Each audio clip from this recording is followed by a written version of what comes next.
সুপ্রিয় দর্শক, আসসালামু আলাইকুম। সবাইকে স্বাগত জানাচ্ছি আজকের গুরুত্বপূর্ণ সংবাদে। প্রথমেই জানিয়ে দিচ্ছি সংবাদ শিরোনাম, পরে বিস্তারিত। টাকা একবারে হাতের নাগালে ফিল্মি স্টাইলে নিয়ে যায়। অবশেষে ৯৭০ কোটি টাকা সহ সেনাবাহিনীর হাতে ধরা খেল ৩ সমন্বয়ক এবং ৩ সমস্যায়কের ব্যাংক জব্দ করে দেখা গেল ১ বছরে হাজার হাজার কোটি টাকা পাচার করা হয়েছে বিদেশে। এরা রাজনৈতিককে অপব্যবহার করে বিদেশে টাকা পাচার করতেছে। সেনাবাহিনীর আদেশে ৩ সমন্বয়ক গ্রেফতার হল। চোরের দল দেশটিকে শেষ করে দিচ্ছে, এর থেকে হাসিনা অনেক ভালো ছিল। এনসিপির টাকা লুট সংক্রান্ত সাম্প্রতিক সংবাদ অনুযায়ী ন্যাশনাল সিটিজেন পার্টির এনসিপির কয়েকজন নেতার বিরুদ্ধে দুর্নীতির অভিযোগ উঠেছে এবং এর তদন্ত চলছে।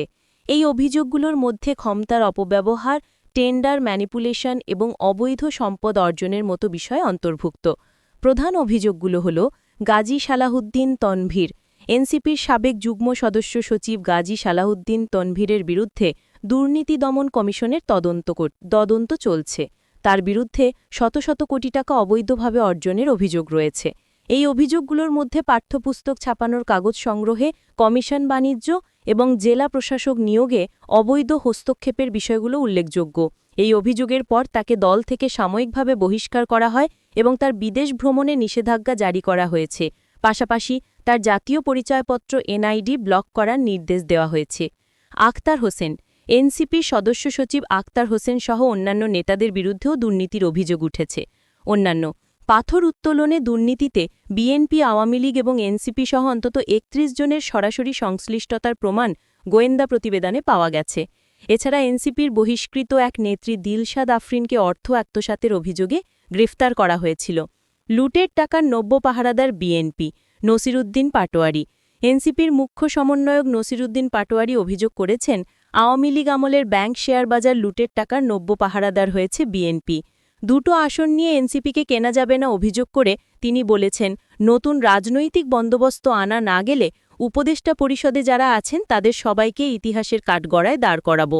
আজ রবিবার সুপ্রিম কোর্ট বার অ্যাসোসিয়েশন মিলনায়তনে এনসিপি সমর্থক আইনজীবীদের সংগঠন ন্যাশনাল লয়ার্স অ্যালায়েন্সের আত্মপ্রকাশ এবং জুলাই সনদ বাস্তবায়নের পথরেখা শীর্ষক আলোচনা সভায় এসব কথা বলেছেন নসিরুদ্দিন।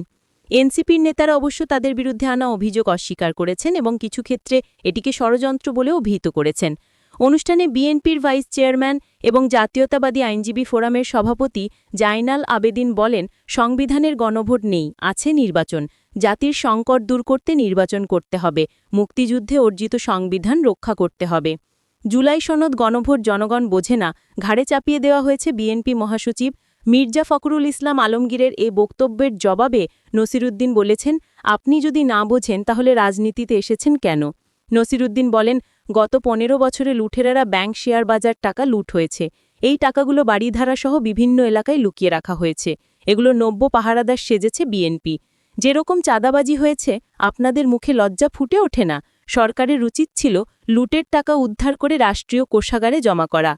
অর্থ উপদেষ্টা সহ যারা আছেন তাদের অনেক আস্থা নিয়ে বসিয়েছিলাম, তারা আমাদের একটা লাড্ডু ধরিয়ে দিয়েছেন। বিএনপির সমালোচনা করে নসির বলেন, আওয়ামী লীগের পরিণতিই বিএনপির পরিণতি হবে। আপনারা মনে করছেন আমাদের দুটো আসন দিয়ে কিনে ফেলবেন?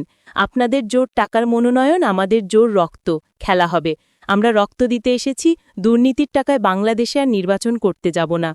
এনসিপির সদস্য সচিব আখতার হোসেন বলেন, সংবিধান সংস্কার না হলে নির্বাচন নিয়ে ধোঁয়াশা তৈরি হবে। জুলাই সনদ বাস্তবায়ন প্রক্রিয়া কী হবে এই বিষয়ে দ্রুত এবং কার্যকর সিদ্ধান্ত নেওয়ার আহ্বান জানান তিনি।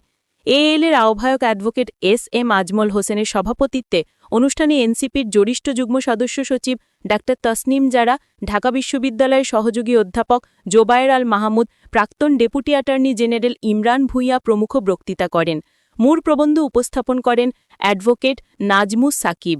পরে এনএল-এর ৭৫ সদস্যের আহ্বায়ক কমিটি ঘোষণা করা হয়।